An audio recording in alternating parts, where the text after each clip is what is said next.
Bueno, buenas noches a todos. Mi nombre es Dani Granados y damos inicio a la presentación del proyecto establecido para la asignatura de Ingeniería de Software 2 de la especialidad de Ingeniería de Software, en la que consistió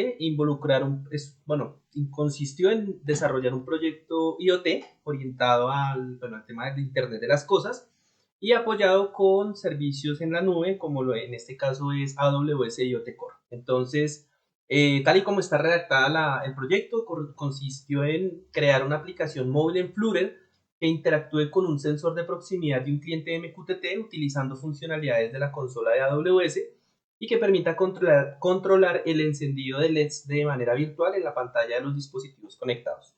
Tener en consideración que los LEDs encienden de acuerdo a unas reglas establecidas dentro de la programación. Para de esta manera, pues digamos, voy a usar la palabra juguetear con el encendido de acuerdo a esas reglas, ¿de acuerdo? Entonces, el equipo participamos en ello el ingeniero Álvaro Torres, su servidor Dani Granados, ingeniera Daisy Paola Suaterna, Andrés Fernando Delgado, ingeniero Leonel Casallas, ingeniero Jorge Iván Guzmán e ingeniero Oscar Javier Vargas. Bueno, damos inicio un poquito de cómo lo hicimos, planteado pues desde lo que es la perspectiva de ingeniería de software, basados en el método y el modelo de desarrollo. Entonces, basados en ello, pues utilizamos la metodología Scrum como recurso pues, de método para el desarrollo del proyecto y pues apoyados en esta metodología implementamos un modelo de desarrollo iterativo e incremental que permitía agregar capacidades al proyecto aquí establecido. Dentro de la metodología nos apoyamos con la herramienta de gestión Jira, Jira que pues, en su definición pues, permite generar historias, generar actividades, hacer seguimiento, controlar estados y pues de alguna forma apoya bastante bien la gestión de lo que es la metodología Scrum dentro de pues, cada uno de los roles establecidos. Como parte del ejercicio, pues iniciamos creando un backlog que de alguna forma permitió establecer en principio las historias de usuario o empezar a redactar esas necesidades del proyecto. Digamos que aunque se plantearon muchas historias en principio y evaluando en sí la metodología, pues lo que hicimos fue como refactorizar dichas historias y a la final pues llegamos a establecer dos de ellas. Básicamente, bueno, aquí hacemos como una presentación en sí de todo lo que es, pero quiero apoyarme en sí en el tablero para presentar las dos historias de usuario que se establecieron para el proyecto IoT.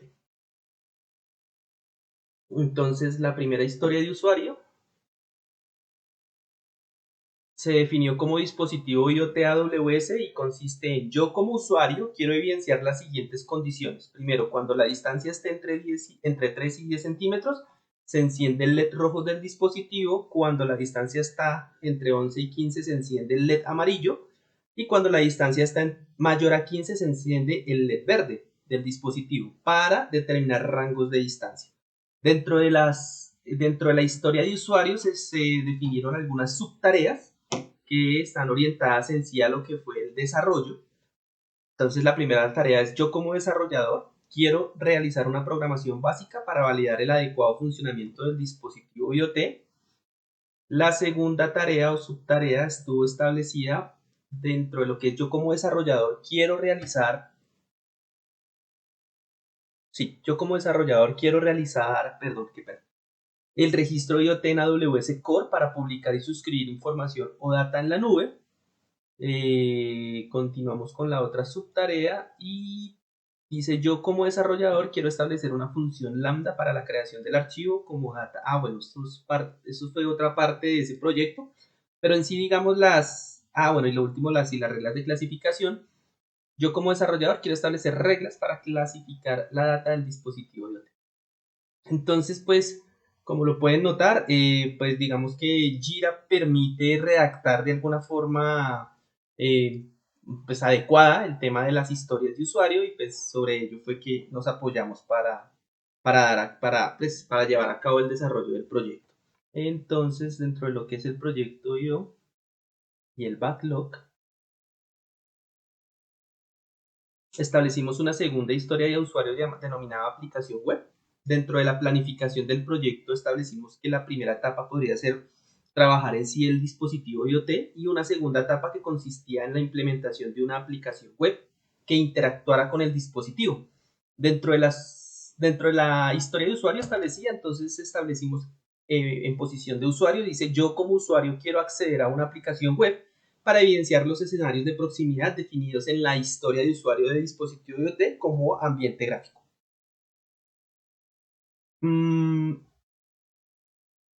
Y pues ya una vez establecidas las historias de usuario, pues establecieron pues unos estados en donde pues básicamente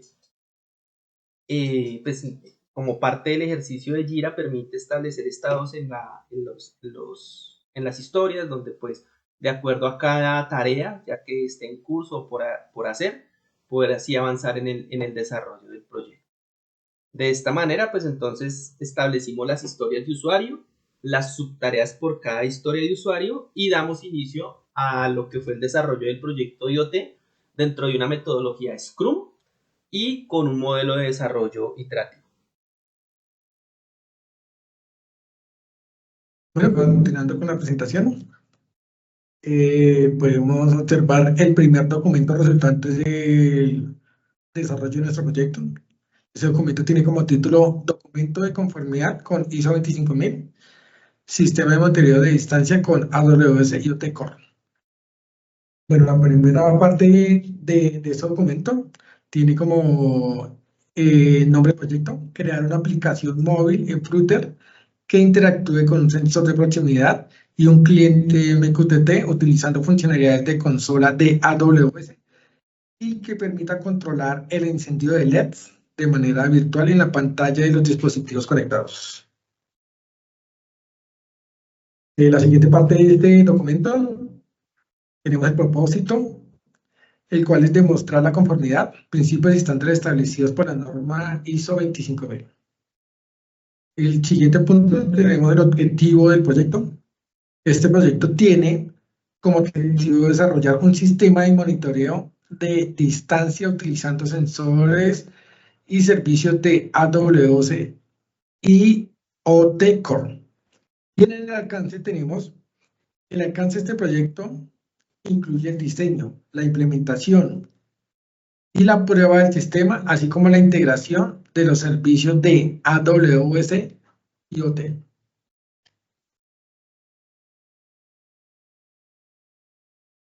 Siguiendo con el proyecto, con el documento del proyecto, tenemos los pasos que se siguen dentro de la programación del desarrollo de nuestro proyecto.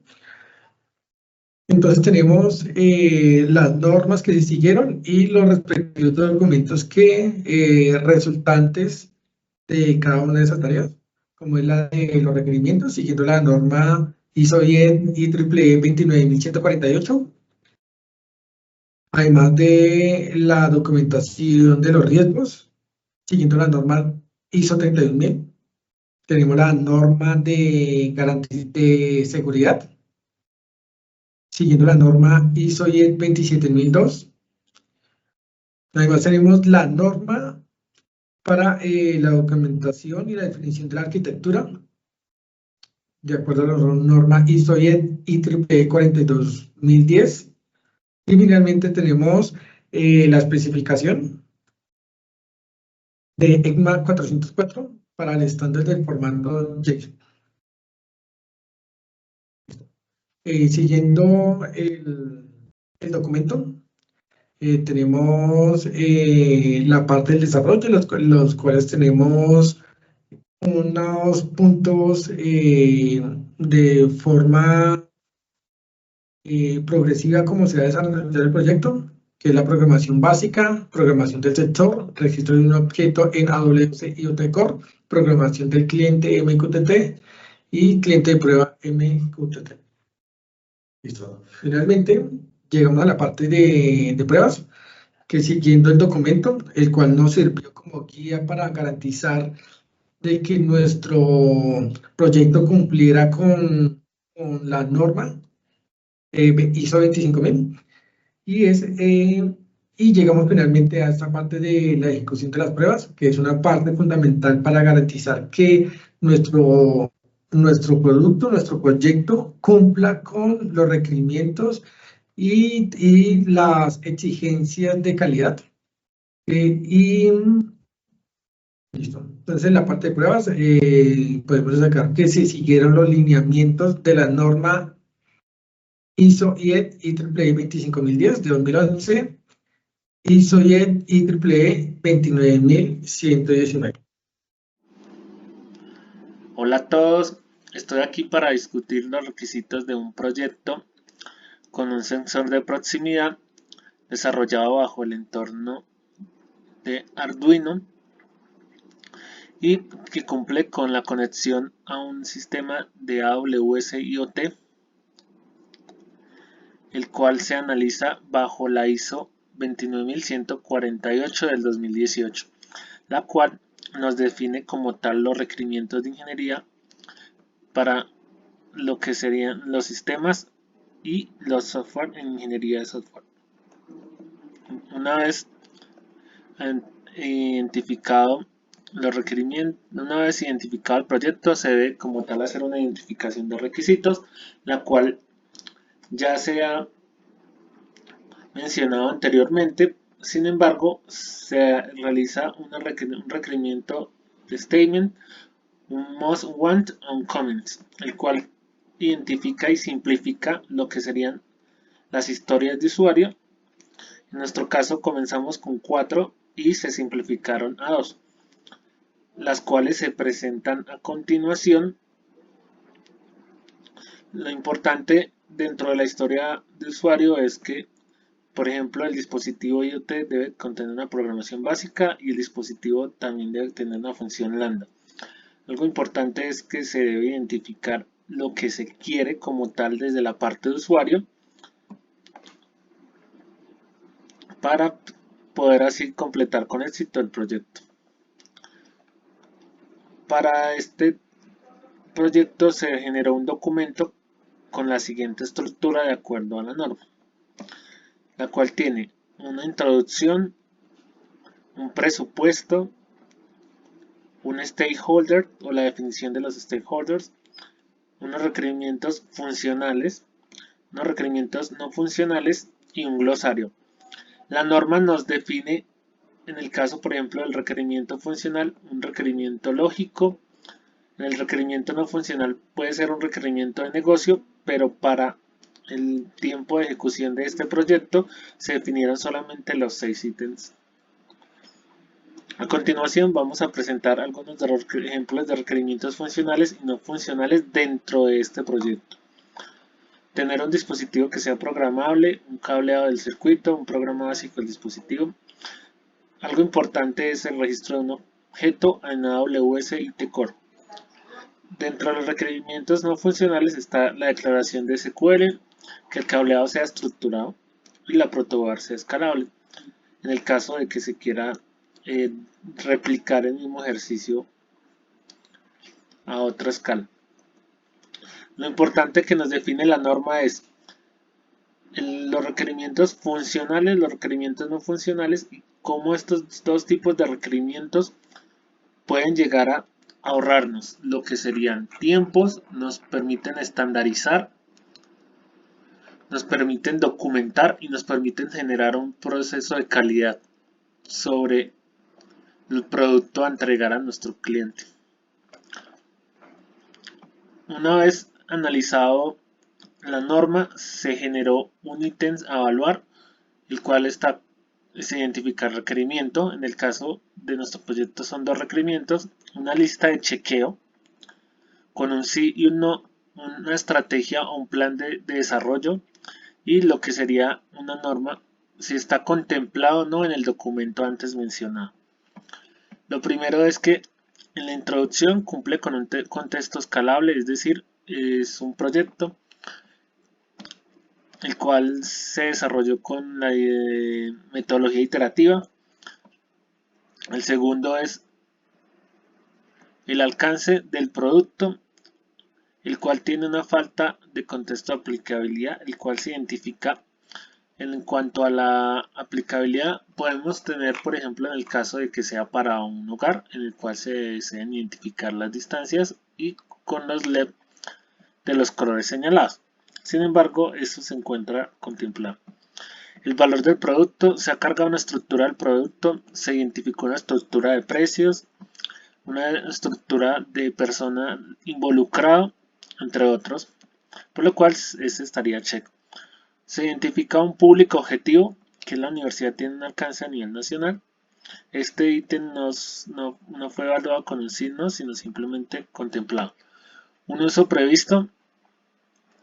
El uso previsto no está identificado y lo que se identifica es solamente los requerimientos de que identifique la distancia y que alumbre el LED. La descripción general. El proyecto contempla especificaciones del producto. Es así como podemos concluir que a partir de la norma ISO 29148 nos permite primero identificar estos ítems a evaluar y que el producto sea de calidad y que nuestro proyecto fue de calidad porque cumplió con las especificaciones funcionales y no funcionales. Teniendo en cuenta la ISO 31000, que es una norma internacional para la gestión del riesgo, veremos cómo se puede aplicar en este proyecto tecnológico. Para hacer la definición de riesgos, identificamos los entornos del proyecto, los cuales tenemos entornos internos y externos. Internamente tenemos a nuestro equipo de ingeniería de software, recursos técnicos, presupuesto y cronograma. Externamente, estamos sujetos a normativas de seguridad y desempeño de aplicaciones, requisitos de Google y dependencias de hardware, como los diferentes tipos de placas de Arduino que utilizaremos. Para realizar la identificación de riesgos, desglosamos los riesgos en 3 grandes grupos, los cuales son técnicos, de seguridad y de proyectos. En los riesgos técnicos encontramos fallos en la suscripción y publicación del MQTT, errores en la interpretación de los datos de proximidad o fallas del sensor, incompatibilidades con diferentes placas del Arduino. En cuanto a riesgos de seguridad, podemos ver vulnerabilidades en la conexión MQTT, acceso no autorizado a la aplicación, protección de datos del usuario. Y en cuanto a riesgos del proyecto, pudimos identificar retrasos del cronograma de desarrollo, falta de recursos o habilidades necesarias, problemas de comunicación dentro del equipo de desarrollo.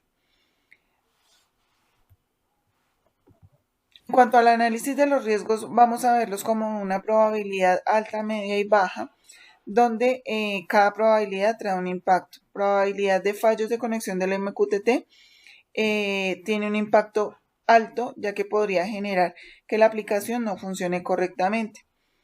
En probabilidad media encontramos incompatibilidades con diferentes placas del Arduino que pueden tener un impacto medio. Y en probabilidad baja encontramos vulnerabilidades de seguridad que podrían ser explotadas, lo cual nos puede generar un impacto alto. Para el tratamiento de estos riesgos, definimos las siguientes estrategias para poder mitigar dichos riesgos. Para fallos de la conexión MQTT, implementar pruebas exhaustivas de la funcionalidad MQTT, usar bibliotecas MQTT bien mantenidas y probadas. En cuanto a la vulnerabilidad de seguridad, podemos realizar auditorías de seguridad, integrar autenticación robusta para acceder a la aplicación. En la incompatibilidad con dispositivos, podemos probar la aplicación en varios dispositivos o usar emuladores y dispositivos físicos para las pruebas. Digamos que también se puede manejar como una parte de monitoreo y revisión, que se puede establecer un sistema de monitoreo continuo para medir el rendimiento y la seguridad de la aplicación.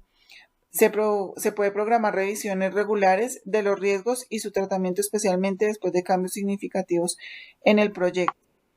Digamos que también se puede tener una parte de comunicación y consulta, donde se puede asegurar que todo el equipo de desarrollo esté al tanto de los riesgos y de las estrategias para mitigar dichos riesgos. Con este tratamiento de los riesgos y con esta visibilidad de los riesgos, podemos de pronto podemos asegurar que al identificar, analizar, tratar y monitorear los riesgos de manera sistemática, se puede asegurar que el proyecto no solo cumple con los estándares de calidad y seguridad, sino que también puede entregar a tiempo y dentro del presupuesto.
Bueno, buenas noches a todos. Mi nombre es Álvaro Torres.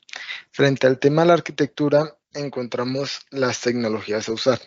Para este caso vamos a usar la nube de AWS, donde utilizamos la función lambda, el bucket S3 y el IoT Core. De la misma forma vamos a utilizar el framework Flutter y un dispositivo IoT Core. En el diagrama de componente entonces encontramos que el sistema IoT está compuesto por un componente app Flutter, donde tiene un UI, un MQTT client, el componente AWS, que tiene un IoT Core, un Lambda y un S3, mientras que el dispositivo IoT tiene componentes LED, sensor y un MQTT client. De la misma forma encontramos el topic proximity, que va a ser el que emite la distancia, y el topic myHomeDoorLEDs, que es el que da la orden o emite qué LED debe encender. Ya en un diagrama de contexto de usuario encontramos lo que es los dos topics, en este caso el topic myHomeDoorProximity. Entonces decimos que inicia desde que el sensor ultrasonido emite la señal, llegando a la AWS Cloud, donde llega al topic de la IoT Core. En paralelo emite hacia la función lambda y hacia el bucket S3, en dado caso de que se cumpla una lógica negocio. Y al mismo tiempo emite hacia el aplicativo Flutter, mostrando la información al usuario. Mientras que el topic myHomeDoorLEDs, entonces el usuario desde el aplicativo selecciona o emite un comando, llegando al IoT Core de la AWS, y emite hacia el dispositivo IoT, dando como resultado encender uno de los LEDs del dispositivo. Ya en el diagrama de secuencia, entonces encontramos al lado izquierdo lo que es los topics de emisor y suscriptor. En el lado superior el dispositivo IoT, el AWS y el app Flutter. Y entonces todo inicia desde que la lectura del sensor emite hacia el IoT Core, emite hacia el MQTT Subscriptor, mientras que a su vez llega la función lambda y lo envía hacia el bucket data distancia S3, dependiendo de una regla de negocio. De la misma forma, el aplicativo Flutter emite una señal llegando al IoT Core, y llega al suscriptor, que sería el dispositivo IoT, y debería dar como resultado encender un LED. Frente a la estructura de mensajes de tipo JSON, usamos la que va con el command, device ID y el valor. Entonces, por ejemplo, para este caso, el sensor emitiendo, decimos que el command va a ser que escribe la distancia, quien emite es el sensor 1 y el valor es 10. El mismo caso para el AWS IoT hacia el app Flutter, encontramos que emite la distancia con el device proximity y el valor 10, que fue el que llegó al sensor. Mientras que el app Flutter emitiendo hacia sus suscriptores, dice que LED va a emitir, que el dispositivo sería el app y el valor sería true o false. De la misma forma, el AWS IoT emitiendo hacia el dispositivo IoT, diríamos que el LED desea encender, que el dispositivo sería LED y el valor sería true o false. Ya en tenemos un diagrama de secuencia con estructura JSON, donde ya podemos ver los comandos que se envían a través de el dispositivo IoT hacia el componente AWS, del componente AWS hacia el componente Flutter, del componente Flutter hacia el AWS y del AWS hacia el componente IoT. Este ya sería el circuito electrónico, donde encontramos el integrado ESP3269, el sensor de ultrasonido, los dispositivos LED y las resistencias utilizadas. Ya en el desarrollo de software decimos que entonces comenzamos con la programación Arduino. Las bibliotecas usadas fue la PopSub Client, el ESP8266 con tecnología Wi-Fi y la librería Time. En este caso, en la imagen, podemos ver cómo se configuran cada uno de los pines utilizados por el integrado, para este caso para la lectura del sensor, para la escritura de los LEDs. De la misma forma, el puerto por el que se va a comunicar y el endpoint de AWS. De la misma forma, podemos observar la red Wi-Fi y su posible contraseña. Y vemos la función Proximity, la cual se encarga de tomar la lectura del sensor y por medio de una conversión radian obtenemos la distancia en centímetros. Ya vemos en el void loop lo que permite hacer que el dispositivo esté conectado, sino intentarse conectar nuevamente, y emitir la distancia capturada hacia el topic myHome.proximity cada 10 segundos. De la misma forma, entonces ya encontramos la función suscrita al topic LEDs, donde la función callback se encarga de transformar el mensaje de entrada y lo emite o lo envía hacia la función LED. Esta función LED lo primero que hace es apagar todos los LEDs y dependiendo del caso que llegue va a encender o el LED rojo o el LED verde o el LED amarillo. Ya frente a la configuración de la nube de AWS, entonces encontramos AWS Lambda, la cual utilizamos el AWS SDK, más exactamente el AWS S3. Comenzamos declarando el nombre del bucket como una constante. Ya decimos que entonces estamos en una función handler, donde decimos que de acuerdo a las reglas del negocio, si la distancia está entre 10 y 20 centímetros, esta distancia va a ser escrita en un bucket, de lo contrario no va a realizar ninguna acción. Entonces ya cuando decimos que sí va a ser suscrita o escrita en el bucket, creamos primero la fecha actual, el nombre del archivo que va a ser la fecha sin guiones y sin puntos, y el contenido que va a tener la fecha y la distancia en centímetros. Para escribir esta información necesitamos el nombre del bucket, el nombre del archivo, el contenido, y para este caso decimos que es un contenido de tipo texto plano. Lo mismo usamos el s3.podObject, el cual se puede capturar en un tipo de promesa con un try catch en caso de que no se escriba correctamente a la fecha en el bucket. Ya para la configuración del bucket de S3, le decimos que vamos a usar la función lambda, que esta función lambda le vamos a dar los permisos y que va a ser la única que tiene los permisos otorgados para este bucket. Ya frente a la función de AWS IoT Core, entonces decimos que primero la instrucción SQL. Entonces le escribimos que se suscriba o que escuche el topic myHome.proximity, que todo lo que llegue a este topic lo envía hacia la función lambda, la cual va a ser encargada de la escritura en el bucket. Ya la configuración o la lectura o la emisión de comandos desde IoT Core, entonces decimos que va a ser el topic myHome.lets, donde acá podemos ver que se emite el comando, el dispositivo y el valor. Mientras que la suscripción al topic myHome.proximity podemos observar que está llegando a una distancia 26 y 19. Hola, buenas noches para todos. En este punto ya nos encontramos como tal en el proceso de pruebas. Para el proceso de pruebas nos basamos en la norma ISO IEEE 29119, la cual nos proporciona unas plantillas que nos pueden ayudar para estructurar y estandarizar los documentos necesarios en el proceso de pruebas.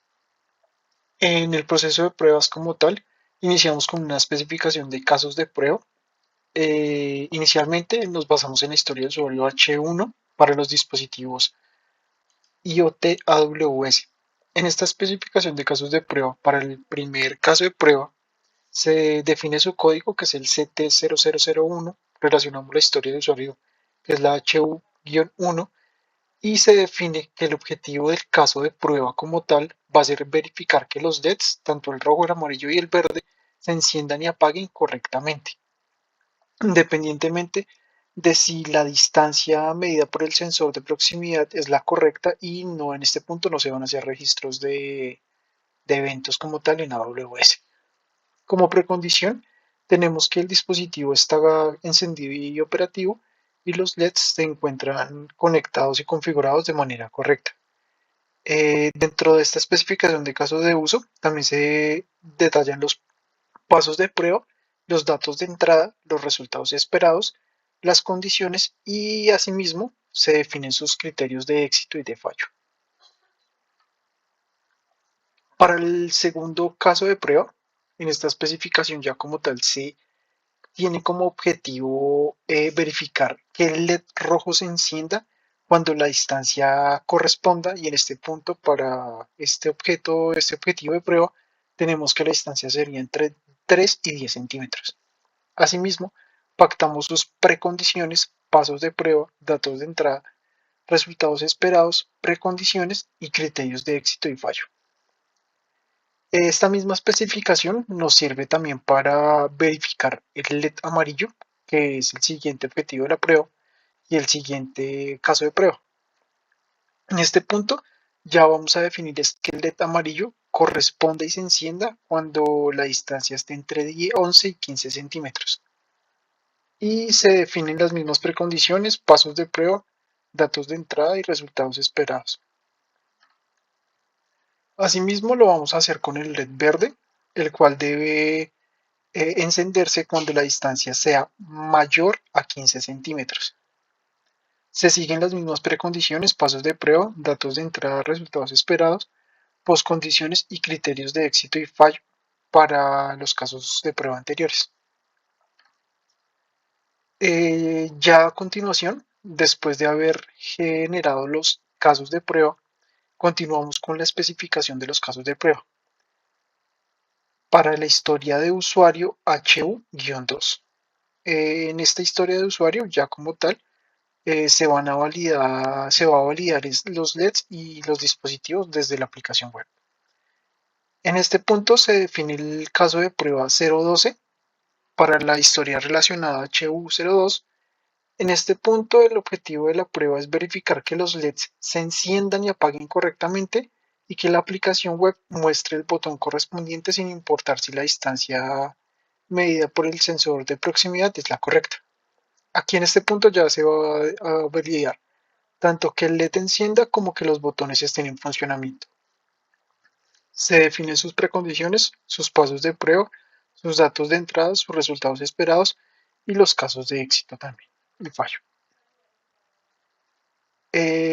Posterior a esto, ya pasamos a la especificación de procedimientos de prueba. En esta especificación de procedimientos de prueba se van a abordar inicialmente la historia de usuario HU1 y su procedimiento de prueba. En el procedimiento de prueba se define su código, que es el TP001, se define su objetivo del caso de prueba y sus pasos de ejecución. En el objetivo del caso de prueba, como propósito del documento, tenemos que va a ser describir los procedimientos para variar los escenarios de proximidad y el encendido de los LED en función de la distancia medida por el sensor. Posterior a esto, ya iniciamos con el alcance del procedimiento de la prueba para cubrir todos los casos de prueba relacionados en la variación de los LEDs en función de su distancia. Para los pasos de ejecución, debemos realizar primero la preparación del entorno de pruebas, en donde vamos a asegurar que el sensor y los LEDs están conectados y configurados correctamente, y se va a verificar que el dispositivo se encuentra encendido y operativo. Posterior a esto, en los pasos de ejecución se definen los casos de prueba ya mencionados anteriormente para esta historia de usuario, que sería el encendido de todos los LEDs y la validación de que estén en funcionamiento. Como condiciones iniciales, se va a asegurar que el dispositivo y el sensor se encuentran configurados y operativos. Como entradas serían ya los comandos de prueba para encender y apagar los LEDs. Como salidas van a estar los estados de los LEDs, Y como criterios de finalización ya tenemos todas las pruebas deberían haberse ejecutado correctamente y sin errores.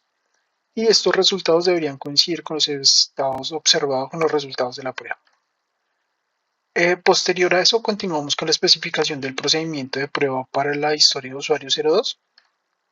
En este procedimiento ya como tal se van a definir el estado de los LEDs y que estén cumpliéndose los encendidos de los botones desde la aplicación web. El objetivo del caso de prueba, para el objetivo del caso de prueba se define su propósito de documento, su alcance de procedimiento de prueba y posterior a ello los pasos de ejecución. Al igual que el procedimiento de prueba anterior, se definen los mismos escenarios para los casos de prueba, adicionando el tema de los botones para la aplicación web, sus salidas, sus criterios de finalización. Ya después de haber terminado con los procedimientos de prueba para las dos historias de usuario, procedemos con el informe de resultados de las pruebas para evaluar el resultado de cada una de ellas. Tenemos el informe de resultado de pruebas para la historia de usuario 1, en donde se indica como tal el resultado esperado, el resultado obtenido y el estado como tal de cada uno de estos casos de prueba. En este momento, después de las validaciones realizadas, todos se encuentran exitosos. A continuación ya tenemos el informe para el resultado del procedimiento de la historia 2, en donde también como resultado obtenido se obtuvieron que se mostraron y se ocultaron correctamente los botones en la aplicación y asimismo todas están en un estado exitoso porque se evidenció el correcto funcionamiento tanto de la aplicación como de los LEDs. Ya en este informe de resultados tenemos unas conclusiones generales para el resumen de los resultados, en donde todos los casos de prueba para las dos historias de usuario fueron exitosos y los LEDs respondieron correctamente tanto a sus distancias de proximidad como en la aplicación web se mostraron los botones correspondientes de acuerdo con lo esperado. Para recomendaciones no se identificaron problemas durante la ejecución de las mismas y como tal, de acuerdo con la plantilla, se da la firma de aprobación tanto del tester y su fecha de aprobación. Ya después pasamos a la especificación de las matrices de prueba para las dos historias de usuario. En esta especificación de matrices de prueba se relacionan los IDs de los casos de prueba, la condición de la prueba, los datos de entrada, los resultados esperados y la técnica de diseño aplicada para este caso de prueba. Se relacionan entonces los primeros 4 casos de prueba correspondientes a la historia de usuario 1, en donde se hizo solamente la validación del dispositivo y de sus LEDs, tanto en distancias como funcionamiento. Para el caso de prueba 1 se aplicó una técnica de diseño basada en pruebas de estado, en donde solamente se iba a verificar que los LEDs se prendieran y apagaran correctamente. Para las demás pruebas ya fueron validadas respecto a particiones de equivalencia y valores límite. Dado que esto se iba a validar teniendo en cuenta los datos de entrada, donde ya estaba definido que era para el LED rojo 3 centímetros a 10 centímetros, para el LED amarillo de 11 a 15 y para el LED verde mayores a 15 centímetros. Y como tal, esa sería la especificación de pruebas, teniendo en cuenta que posterior a eso se debe alojar o almacenar un informe en donde se encuentran todas las evidencias realizadas para cada uno de los casos de prueba. En este momento presentamos como tal algunas de las evidencias que fueron tomadas. Y eso sería como tal lo del proceso de pruebas, lo realizado para el proceso de pruebas. Bueno, llegando a la parte final de esta presentación, pues tenemos las lecciones aprendidas. Dentro de las lecciones aprendidas tenemos que se obtuvieron durante el proceso. Se destaca la importancia de una buena planificación al inicio, la flexibilidad en la adaptación a cambios y la integración de estándares de calidad desde el inicio del proyecto. Otra lección aprendida que tenemos es darle la importancia que tiene una buena definición de los requerimientos al inicio del proyecto, ya que especialmente en este punto fue donde se presentó un atraso con las actividades que van posteriormente, debido precisamente a que no hubo una buena definición de los requerimientos inicialmente. Como conclusiones tenemos que el sistema de monitoreo de distancia en su primera parte se completó con éxito y se demostró su capacidad para captar datos de forma precisa y automatizar acciones en función de las medidas realizadas. Además, se destaca la diligencia del equipo en abordar las deficiencias identificadas en la etapa inicial en la definición en cuanto a los requerimientos, donde finalmente se lograron corregir los requerimientos planteados inicialmente, lo que conlleva una mejor comprensión y desarrollo del proyecto.